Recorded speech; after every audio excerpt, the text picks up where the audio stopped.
This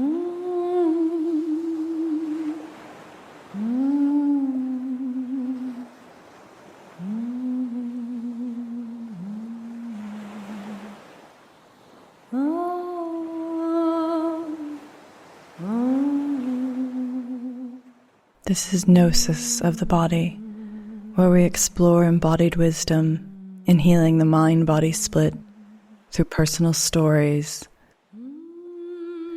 using Jungian depth psychology, mythology, and following collective trends, and following wisdom stories of the body.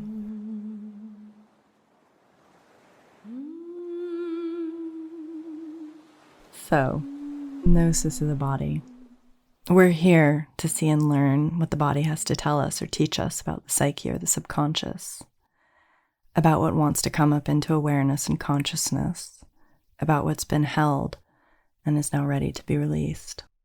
We're sharing and exploring personal stories and experiences, linking them to psychological theories, relating those stories to research in neurology, spirituality, sociology, and psychology, to see what they have to tell us about how body-based practices like yoga, like breathwork, like meditation, lead to regulation of the nervous system, to alleviation of physiological symptoms like anxiety, panic attacks, insomnia, inexplicable body aches, unhealing illnesses, and sexual dysfunction. All this I'm viewing with a spiritual lens, as I'm bringing into this discursive, this logos, that's Greek for words, this discursive-based space, the body and its felt experiences, which fall into that area of like wordlessness, that felt area. I'm talking about that kind of knowing that occurs in and via the body, via sensation, image, feelings, combining and mixing all the senses in a near synesthesic kind of a sense that defies and moves beyond logical reasoning, but which delivers to the experiencer this undeniable sense of knowing in that felt sense, not the logical one, not a thought one. I'm creating here a space of sharing and tearing apart direct felt experiences that have been the provenance of yogis, mystics, shamans, psychonauts, to find what wisdom they have to bring us. I want to show that the ubiquity and the spread of practices like breathwork, sacred sexuality, yoga, meditation, chant, song, dance, and psychedelics, that we're now in an era where such experiences are becoming both more frequent, more accessible to everyone. That's what I'm here to explore in Gnosis of the Body. The concept of exploring this all in a podcast was actually given to me by a bunch of my brilliant spiritual gangster kind of classmates who came from my graduate master program in clinical psychology at Columbia University's Spirit Mind Body Institute. It started here in London back in spring of 2020. I was here in London stuck after being majorly sick with COVID in March of 2020. So that's how I was here for lockdown. And then later in the spring, when I was slowly recovering, having written my final project and thesis, which I called Hysterical Yogis, some classmates who read it suggested I turn it into a podcast.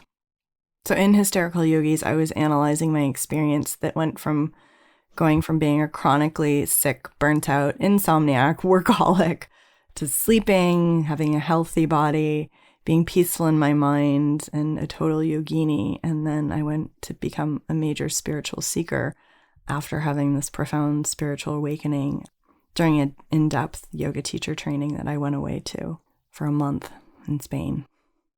But being the kind of person who wants to know and explain the how and the whys behind things, and finding everything that had happened to me completely unexplainable to other people outside the spiritual circles of knowing, I jumped back into headspace and into studying clinical psychology to try and figure out what the heck had happened to me, how psychology and science made sense of these spiritual experiences and evolutions.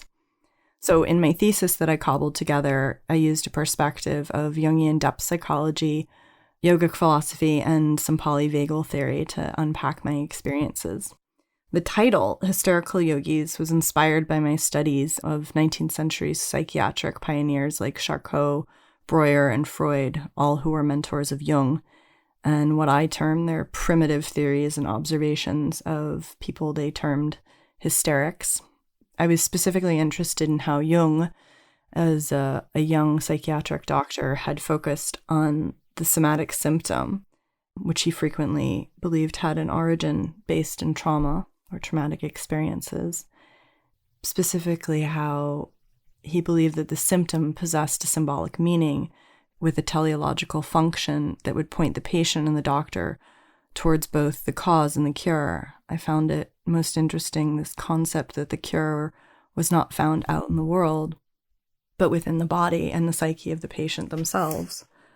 In my thesis, I reflected this narrative onto the current day Western world yogis and their problems who I'd met in yoga, who in my perception were coming to the practice of yoga at various points of like change, flux, crisis, breakdown in their personal lives, who were quote unquote inexplicably drawn to this Eastern spiritual body-based practice, which served as a vehicle for what I couched as a heroine's journey.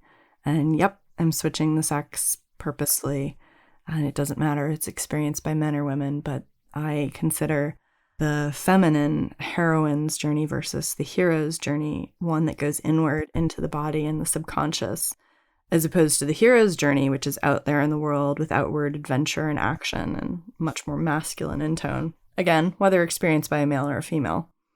So you all probably recognize that that comes from Joseph Campbell, who I started studying from VHS tapes that came in care packages my grandfather would send me on the sailboat that I grew up on.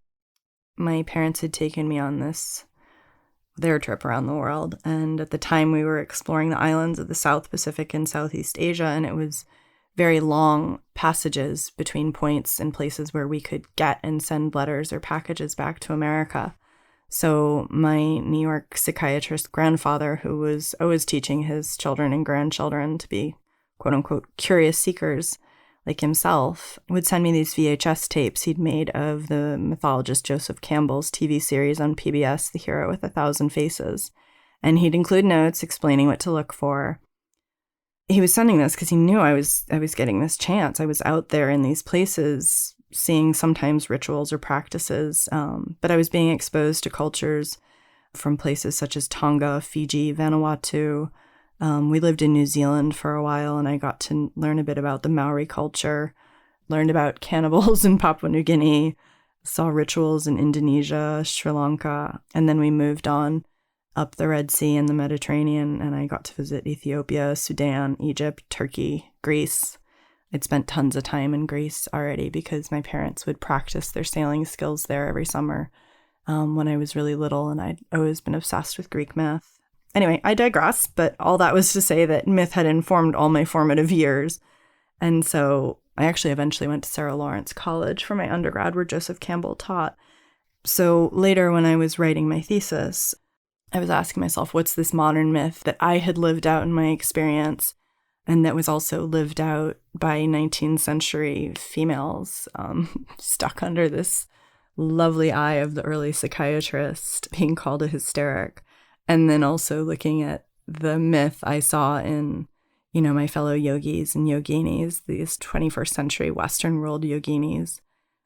I saw an archetype. That was similar to the Sumerian myth of the descent of Inanna, to the Babylonian version, which is the myth of the descent of Ishtar, and how that later turned into the permutation of the power-reduced abduction of Persephone, which is the Greek version that most of us know. My study followed the Jungian concept that subconscious can initiate a process of destruction and renewal for the purpose of psychic healing. And I theorized that this was basically what had occurred to me, and that was drawing, fellow classmates and other yogis into the practice of yoga because they were finding personal experiences of transformation. And those personal experiences of transformation were giving them a new renewal on life, like a new rebirth. So in my paper, I posited that the subconscious was making its desire known via somatic symptoms from the body, and that the same thing had occurred in early 19th century studied so-called hysterics. And that now it was ranging in symptoms from illness to burnout to high anxiety to insomnia to panic attacks. And it was calling for the person to do a practice which quieted the mind and alleviated the subconscious, to be able to be heard. And it was making itself heard via this language of the body. So Gnosis of the body was encouraged by these classmates who saw in this crazy web of associated experiences and analysis that I wove together something that was worth sharing. And so this is created in honor of them. They all came from backgrounds that were as diverse as like Caribbean American, Midwestern American, Dutch, French, Belgian, Indian, East Coast American, and Canadian. And they all found something in this narrative and this framework that resonated with their own lived experiences. And they all had experiences that ranged from solo world travel to religious pilgrimages to yoga. Some of them were psychonauts, some of them were ayahuascaites, major meditators. There was even some voodoo. So I opened this space up to discuss all of these things in some sort of wild collage of stories and felt experiences.